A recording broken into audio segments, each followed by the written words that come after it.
Primeiro livro das Crônicas, capítulo 17. A mensagem de Natã para Davi.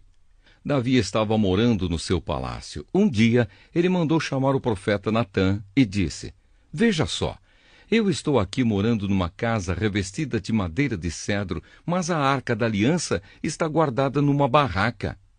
Natã respondeu: Faça tudo o que quiser, pois Deus está com o Senhor.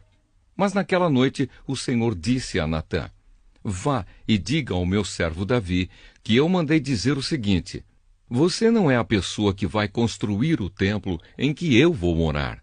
Desde o tempo em que tirei o povo de Israel do Egito até hoje, eu não tenho morado em nenhum templo. Tenho sempre morado numa tenda e mudado de um lugar para outro. Em todas as minhas viagens com o povo de Israel, nunca perguntei a nenhum dos líderes que escolhi por que razão eles não construíram para mim um templo revestido de cedro. Portanto, diga ao meu servo Davi que eu, o Senhor Deus Todo-Poderoso, digo o seguinte: Eu tirei você do trabalho de cuidar de ovelhas nos campos para que governasse o meu povo de Israel. Estive com você em todos os lugares por onde tem ido e o defendi de todos os seus inimigos conforme você foi avançando. Eu farei com que você seja famoso, tão famoso quanto os maiores líderes do mundo. Escolhi um lugar para o meu povo de Israel e o fiz morar ali, num lugar onde eles viverão sem nunca mais serem perseguidos. Desde que entraram nesta terra, eles têm sido atacados por povos violentos, mas isso não acontecerá mais. Prometo derrotar todos os seus inimigos e dar descendentes a você. E quando você morrer e for sepultado ao lado dos seus antepassados, eu colocarei um dos seus filhos como rei e tornarei forte o reino dele. Será ele quem construirá um templo para mim, e eu farei com que os seus descendentes governem para sempre. Eu serei pai dele, e ele será meu filho. Nunca retirarei dele o meu amor, como fiz com Saul, que foi rei antes de você. Eu o colocarei como responsável pelo meu povo e pelo meu reino para sempre. A sua descendência real nunca terminará. E Natã contou a Davi tudo o que Deus lhe havia revelado. A oração de agradecimento de Davi. Então o rei Davi entrou na barraca, sentou-se e orou assim: Ó Senhor Deus, eu não mereço tudo aquilo que fizeste por mim no passado, e a minha família também não merece. E como se isso ainda fosse pouco, estás fazendo promessas a respeito dos meus descendentes no futuro. E tu, ó Senhor Deus, já me estás tratando como um grande homem. O que mais posso te dizer? Tu me conheces bem, e, no entanto, me honras a mim, teu servo. Era teu desejo e propósito fazeres isso por mim e me mostrares a minha futura grandeza. Ó Senhor, não há ninguém igual a ti. Nós sempre soubemos que só tu és Deus. Não há nenhuma outra nação na terra como o teu povo de Israel, que libertaste para ser o teu próprio povo. As grandes e maravilhosas coisas que fizeste por eles tornaram o teu nome famoso em todo o mundo. Tu libertaste o teu povo do Egito e expulsaste as outras nações conforme o teu povo ia avançando. Tu fizeste com que o teu povo de Israel fosse teu para sempre, e tu, ó Senhor, te tornaste o seu Deus. E agora, ó Senhor Deus, confirma para sempre a promessa que fizeste a meu respeito e a respeito dos meus descendentes, e cumpre o que disseste que ias fazer. A tua fama será grande, e para sempre as pessoas dirão: O Senhor Todo-Poderoso é o Deus de Israel. E tu farás com que sempre haja reis entre os meus descendentes. Ó meu Deus, eu tenho coragem para te fazer esta oração, porque revelaste a mim, teu servo, que farás com que os meus descendentes sejam reis. Tu, ó Senhor, és Deus, e me fizeste essa maravilhosa promessa. Eu te peço que abençoes os meus descendentes, para que eles continuem a ter sempre a tua proteção. tu, ó Senhor, os tens abençoado, e que a tua bênção esteja com eles para sempre. Carta aos Gálatas, capítulo 5. Firmes na liberdade. Cristo nos libertou para que nós sejamos realmente livres. Por isso, continuem firmes como pessoas livres e não se tornem escravos novamente. Prestem atenção. Eu, Paulo, afirmo que se vocês deixarem que os circuncidem, então Cristo não tem nenhum valor para vocês. Repito isto mais uma vez, para qualquer homem que deixar que o circuncidem. Esse homem é obrigado a obedecer a toda a lei. Vocês que querem que Deus os aceite porque obedecem à lei, estão separados de Cristo e não têm a graça de Deus. Mas nós temos a esperança de que Deus nos aceitará, e é isso o que esperamos pelo poder do Espírito de Deus, que age por meio da nossa fé. Pois quando estamos unidos com Cristo Jesus, não faz diferença nenhuma estar ou não estar circuncidado. O que importa é a fé que age por meio do amor. Vocês estavam indo tão bem. Quem convenceu vocês a deixarem de seguir a verdade?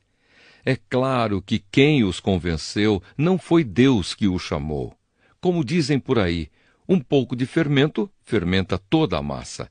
Mas eu ainda tenho confiança em vocês. A nossa união com o Senhor me dá a certeza de que vocês voltarão a pensar da maneira certa.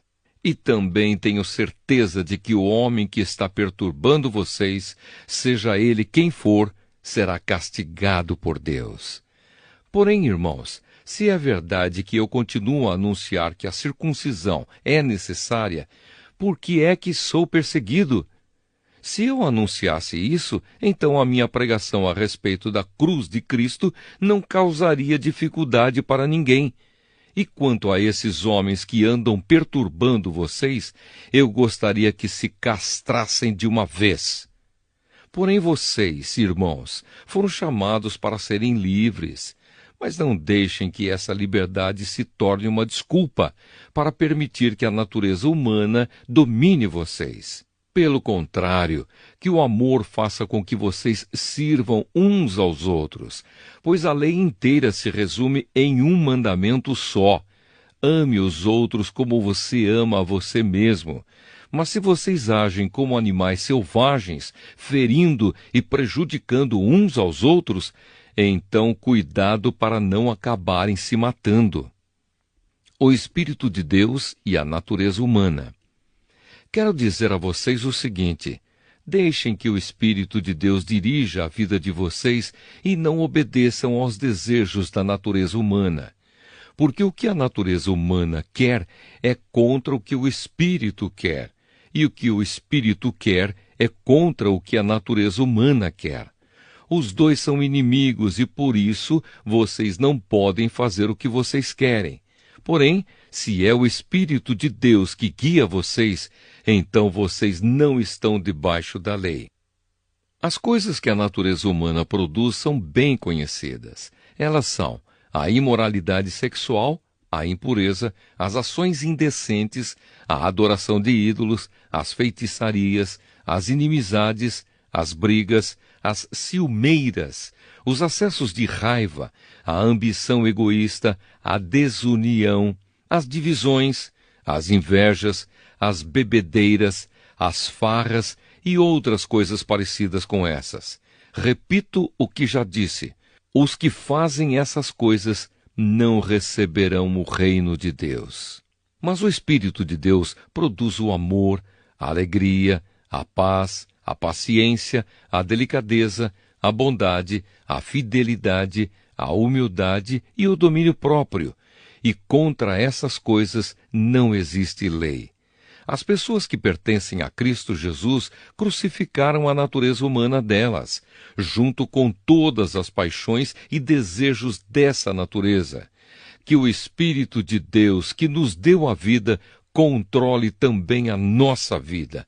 Nós não devemos ser orgulhosos, nem provocar ninguém, nem ter inveja uns dos outros. Carta aos Gálatas, capítulo 6. Ajudem uns aos outros. Meus irmãos, se alguém for apanhado em alguma falta, vocês que são espirituais devem ajudar essa pessoa a se corrigir. Mas façam isso com humildade e tenham cuidado para que vocês não sejam tentados também. Ajudem uns aos outros e assim vocês estarão obedecendo à lei de Cristo. A pessoa que pensa que é importante, quando de fato não é, está enganando a si mesma. Que cada pessoa examine o seu próprio modo de agir. Se ele for bom, então a pessoa pode se orgulhar do que fez, sem precisar comparar o seu modo de agir com o dos outros, porque cada pessoa deve carregar a sua própria carga. A pessoa que está aprendendo o Evangelho de Cristo deve repartir todas as suas coisas boas com quem a estiver ensinando. Não se enganem, ninguém zomba de Deus. O que uma pessoa plantar, é isso mesmo que colherá. Se plantar no terreno da sua natureza humana, desse terreno colherá a morte. Porém, se plantar no terreno do Espírito de Deus, desse terreno colherá a vida eterna. Não nos cansemos de fazer o bem, pois se não desanimarmos, chegará o tempo certo em que faremos a colheita. Portanto, sempre que pudermos, devemos fazer o bem a todos, especialmente aos que fazem parte da nossa família na fé. Últimos conselhos e saudações. Vejam as letras grandes que estou escrevendo com a minha própria mão. Os que estão forçando vocês a se circuncidarem são pessoas que querem ficar orgulhosas de coisas de pouca importância. Eles fazem isso somente para não serem perseguidos por causa da cruz de Cristo, pois nem mesmo os que praticam a circuncisão obedecem à lei. Porém, eles querem que vocês se circuncidem, para que eles possam se gabar de terem colocado o sinal da circuncisão no corpo de vocês. Mas eu me orgulharei somente da cruz do nosso Senhor Jesus Cristo, pois por meio da cruz o mundo está morto para mim, e eu estou morto para o mundo. Não faz nenhuma diferença se o homem é circuncidado ou não. O importante é que ele seja uma nova pessoa. E para todos os que seguem essa regra na sua vida, que a paz e a misericórdia estejam com eles e com todo o povo de Deus. Para terminar, que mais ninguém crie dificuldades para mim, pois as marcas no meu corpo mostram que sou escravo de Jesus. Bênção. Que a graça do nosso Senhor Jesus Cristo esteja com todos vocês, meus irmãos. Amém.